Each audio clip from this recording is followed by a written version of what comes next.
All right, now it's time to go over the pathogenesis of fatty liver disease. We want to dig deep and we want to find out what actually leads to fatty liver disease. This is where we shine. In functional medicine, we don't just say, this is how you diagnose it and this is how you treat it. We say, this is how you diagnose it, and there are different underlying imbalances that lead to disease. And we say, what are those underlying imbalances? And we study those underlying imbalances. And then when we go to any disease, whether it's fatty liver disease or diabetes or whatever, we then go look at those underlying diagnoses that are causing it. That way we can properly assess what is leading to that person's disease.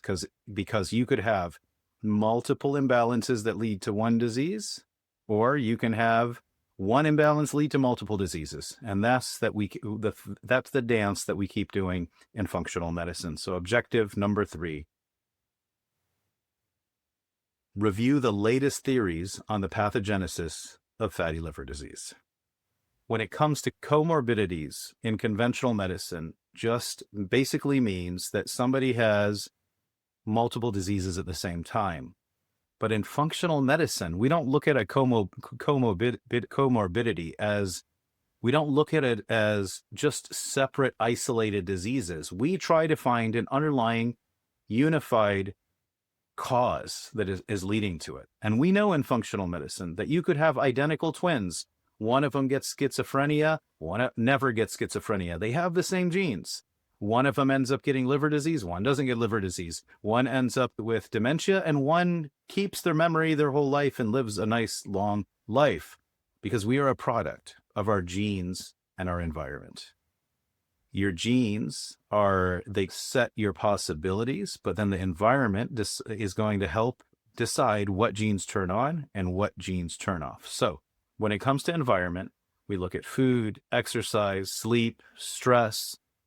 Then we add those genetics, and when you put those two together, you get your phenotype.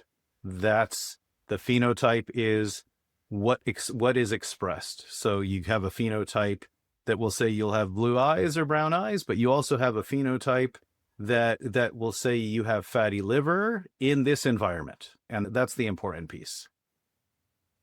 So comorbidities that are associated with fatty liver disease: obesity, diabetes, hypertension, prediabetes, insulin resistance, polycystic ovarian syndrome, metabolic syndrome, hypertriglyceridemia, cardiovascular disease, PMS, menopausal disorder, hyperuricemia or high uric acid, hyperferritinemia. All these things can be comorbidities. You see all these diseases running together with fatty liver disease, and people will have any type of combination of this. But we understand that there is most probably underlying imbalances that can lead to these things. And then based on your genetics, you'll either have one or the other or a combination of them. So what is the unified driving pathophysiology of these comorbidities? And here they are when it comes to fatty liver disease. And the first and one of the most important things to make sure you address in your patients with fatty liver disease is going to be glucose and insulin dysregulation. Right. When you have an increase in dietary glucose, so you're getting too much sugar, patients getting too much sugar in their food plan, what happens is that eventually the body has to, when you take in the sugar, the body has to do something to drive sugar into muscles and fat cells. So it increases insulin. And by increasing insulin, then, okay, that sugar can make its way into the cells. But what happens is if you keep getting too many of these insulin spikes from eating the wrong foods, what ends up happening is that you end up getting resistant, meaning now the same amount of insulin doesn't do the same. It doesn't create the same response. So you start needing more and more insulin to do the same job. Now, side note, for those of you that are dealing with hormones, all hormones are the same. They can get, whenever you oversaturate the hormone receptor, you can get a resistance. So when you go to somebody when somebody goes to a practitioner that is giving men testosterone, and they end up giving them high amounts of testosterone, they may feel great in the beginning, but they'll start getting testosterone receptor resistance, and then they'll need the same amount of testosterone won't have the same effect anymore. So they'll have to keep upping the dose. And that's why it's very important when it comes to hormones to start low and go slow. But back to insulin resistance. When you have that insulin resistance, when too much sugar, you start getting insulin resistance, that starts leading to fatty liver disease. Now, what happens also is when sugar will start increasing, and that sugar, the body, one of the ways it gets rid of it is getting it in cells. But one of the other ways it gets rid of it is going to be, it can convert it to fructose. And it does that through aldose reductase. And that can lead to the high fructose can lead to fatty liver disease as well. And that also can deplete myoinositol when that happens. And when myoinositol is low, that leads to more insulin resistance, fatty liver, and can cause kidney problems and some of the complications of diabetes. That's why we sometimes give myoinositol as a supplement.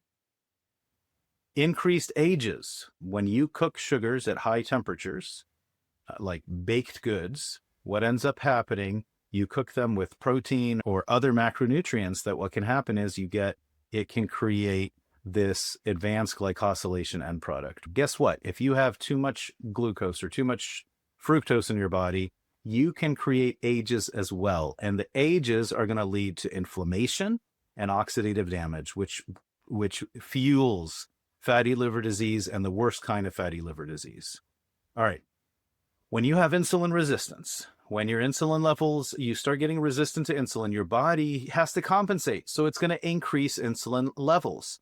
Those high insulin levels are going to impair the body's ability to suppress lipolysis, and you'll get an increase in free fatty acids in the liver. And those free fatty acids in the liver start leading to fatty liver disease. What it also does is it leads to an increase in uptake of iron in the liver, and which inflames the liver as well. It also increases the liver's production of triglycerides, and that you get an accumulation of triglycerides in the liver, which also is going to cause fatty liver. It leads to adipokine abnormalities. So if you look at your fat cells make adipokines. When it makes adiponectin helps with insulin resistance. It's a good thing. But that can get lowered when you have insulin resistance. But you also can get an elevation in leptin. And leptin causes inflammation. Resistin causes inflammation. So that insulin resistance will increase the inflammation that is happening in the liver.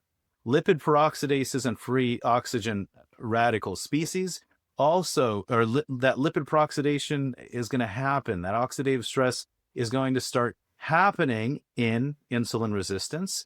You also will start to get a depletion of glutathione. You start depleting vitamin E, and as you'll see, not the synthetic store vitamin E, but vitamin E mixed tocopherols and tocotrienols can actually help with, or may help with fatty liver disease. One of the issues is that the insulin resistance is depleting the body of vitamin E, and we'll talk about vitamin E later. Let's take a look at hormone-sensitive lipase. All right, you have the fat cell, or the adipocyte, and that adipocyte has an enzyme inside the fat cell. It has an enzyme, and that enzyme called hormone-sensitive lipase goes to triglycerides, and it breaks the triglycerides into 3 fatty acids and glycerol, and that is released in the bloodstream. And from the bloodstream, it's carried to the liver, right? Now, in the liver, the liver gets lipid accumulation from food, but it also is going to get lipid accumulation from the fat cells, just sending it right back over. Now, let's take a look at hormone-sensitive lipase with insulin. So what happens is that normally, when we have insulin is going to bind to its receptor, and it's going to cause GLUT4 to come up to its surface so that sugar can get in.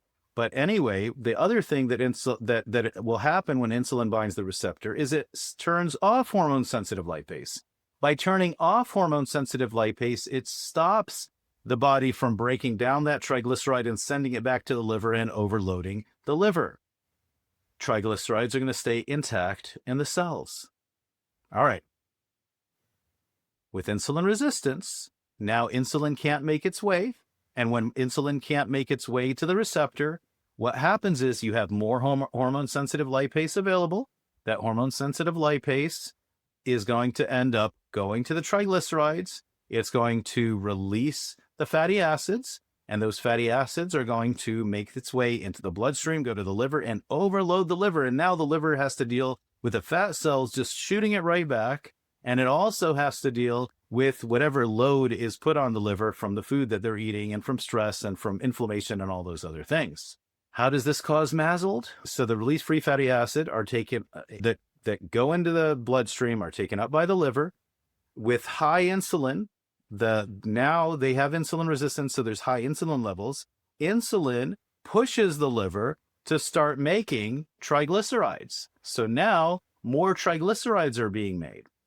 The triglycerides are packed into VLDL and they're released into the bloodstream. Now, here's the deal with VLDL. We may go over this in a bit, and we talk about in my reversing or helping advanced lipid course, we go over this kind of in more detail. But what you need to know is that LDL or bad cholesterol, which can clog the blood vessel. There's different forms. There's really tiny, there's intermediate, and there's large. The really tiny ones, those are the ones that are going to squeeze in the cracks and cause most of the problems. The big fluffy ones aren't as bad, but on the regular lab, you're just going to see an LDL. What happens is that when the liver is overloaded with triglycerides, it's going to package the cholesterol and triglycerides in VLDL. But if you have a lot of triglycerides, you're going to end up with triglyceride-rich VLDL, which means there's a whole bunch of triglycerides in that LDL. And when there's a whole bunch of triglycerides in the VLDL, it's going to go into the bloodstream, and then it's going to get rid of all its triglycerides, and you're going to end up with a really tiny bad cholesterol, so small density LDL. So what happens is that you end up with a lot of the small density LDL kind of floating around. So that's also a connection of where it can cause heart disease as well, and clogging of your blood vessels. If the so now we're talking about this free fatty acids making its way into the liver. If the liver gets overwhelmed and overloaded in the process, it leads to fatty liver. And then you can end up with that accumulation, and based on multiple other factors, it can get oxidized.